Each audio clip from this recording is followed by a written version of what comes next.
Welcome to Dreaming of Chess Mastery. I'm Neil Priest, and this is my YouTube channel that delves into the world of adult chess improvement. Of course, no boards or split screens in sight. If you want that sort of chess content, I'm sure you know where to find it, and much better than I could provide in all probability. No, this channel is more of a chat, and I will look at things through the lens of philosophy, psychology, even pedagogy, lots of P's. And if that's your thing, stay with me and perhaps even go on, subscribe. I could be a proper YouTuber and say smash the like button, but I'm not, so I won't. But if you do, feel free. It'll be nice. Anyway, what have I got for you this week?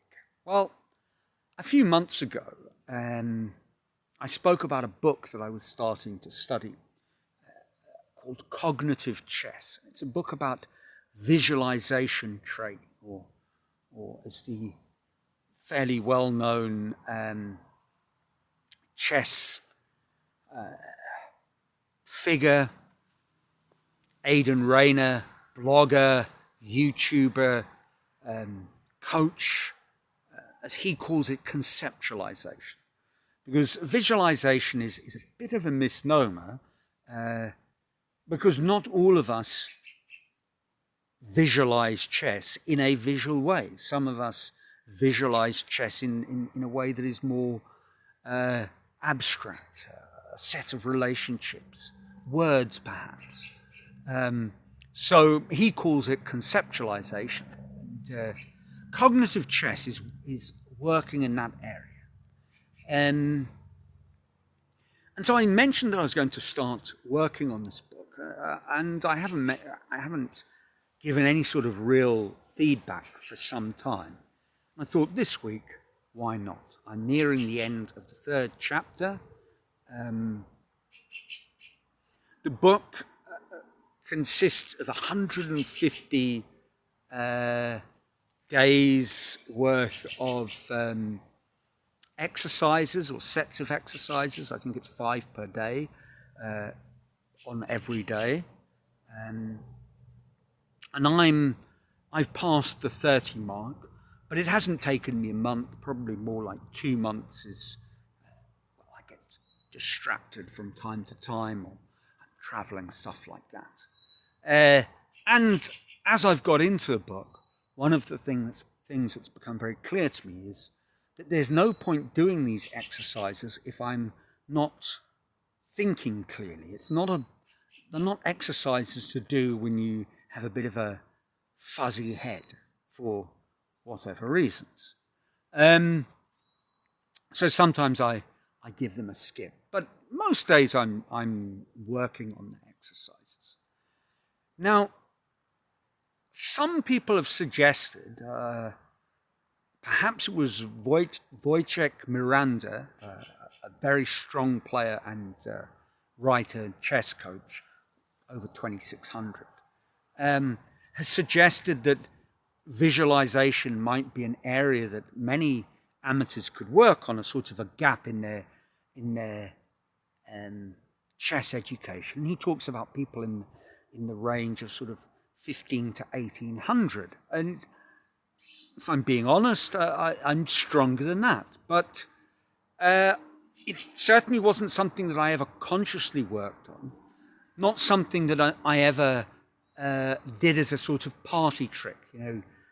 I did have friends on the school circuit who would play blindfold games to sort of impress people, and I could never be bothered. It just looked too much like hard work. Perhaps I was scared that I would lose track of the board. And frankly, having got some way into this book, and only on the second of 4 levels that exercises are divided up into, I'm already finding that I'm running into certain problems. So I don't think I could play through a whole game in a book blindfold, with total clarity. It's very, very interesting. The exercises the book seems to switch between two groups of exercises. One is ones where you're given words, piece positions, continuations, and you've got to find the best move or answer a particular question. So that's one set of exercises. Another set consists of positions, and you have to deduce the moves that get you from the start of the game to the various positions they give you. So you aren't given the moves, you're given positions, and you have to determine logically what the preceding moves should have been. And obviously, you need a certain playing strength. So an exercise in that section might be something where you're given a position that clearly comes from the Italian game, so you can play the first few moves fairly easily, but then to get to the next position, you have to use some deductive skills to determine what would have been the only reasonable move to get to this new position. A sort of retrograde analysis. And it's interesting. I mean, I guess looking at a lot of the different kinds of exercises, one of the clear aims of the book is to slowly push out your ability to visualize clearly positions. So in the first and third chapters, the last of the 5 exercises is one where someone has made a horrible error in the opening, and you've got to find the winning move, whether it's for white or black. And at the beginning of the book, it might come after 6 or 7 moves. At this point, it's usually a two move sequence where you've got to find the 11th and 12th move. Now, the puzzle that I got wrong yesterday, I had the right idea and I could follow it fairly clearly, but I fell victim to something which Aidan Rayner talks about or has spoken about more than once in various different places on podcasts and so forth, the dreaded ghost piece. So I won't bore you with the whole game, but basically the idea was a position where white had sacrificed a bishop on f7 so that he could play knight takes e5 check. It was a sort of king's gambit position, and he would then be able to play queen takes g4, the bishop on g4. And a bit later on, something happened. And the winning sequence requires you to play, the king's been lured out and requires you to play queen f5 check, the king's on e5. And then when it goes back to d6, the only square, you can play queen d5 checkmate. And I didn't play queen f5 check. I first played rook f5 check because I was worried about the bishop on c8 capturing the rook on f5. And of course, if you're paying attention, you would say to me, but Neil, only a few moves before that, you captured the bishop on g4. And of course, this is the point that and Aidan Rayner calls this sort of phenomena a ghost piece. Although you've captured the bishop on g4, because you're not holding the position very clearly, its ghost is still present on its original square on c8. So you've captured it, but it's still there. And I found that quite interesting. And this occurred after only 12 moves. So obviously, even though I'm sort of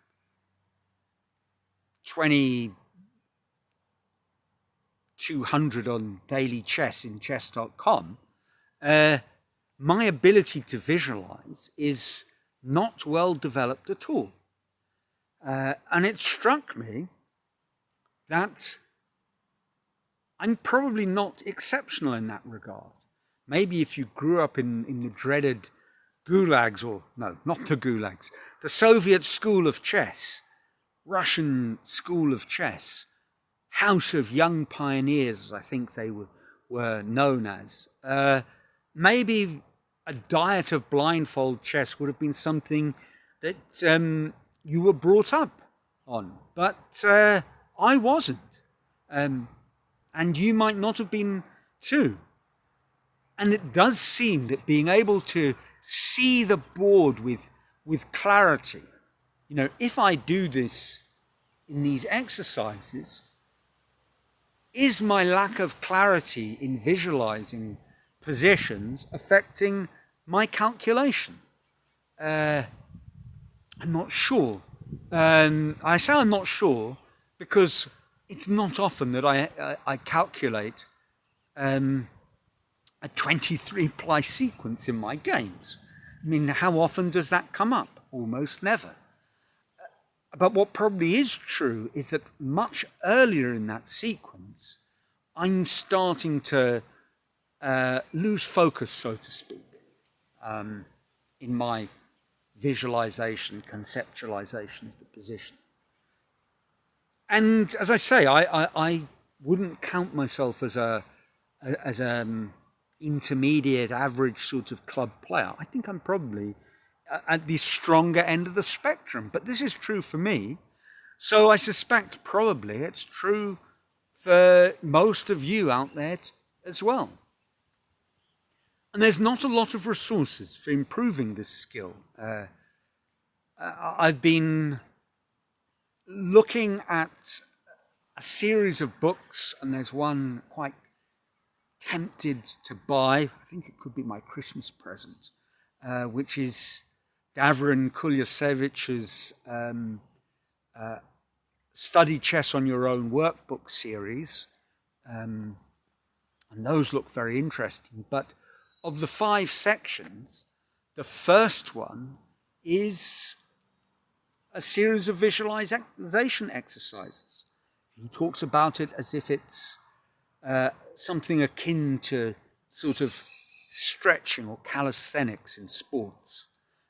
It's not specifically a skill that you'll use in a concrete way most of the time, but it just makes you less injury prone.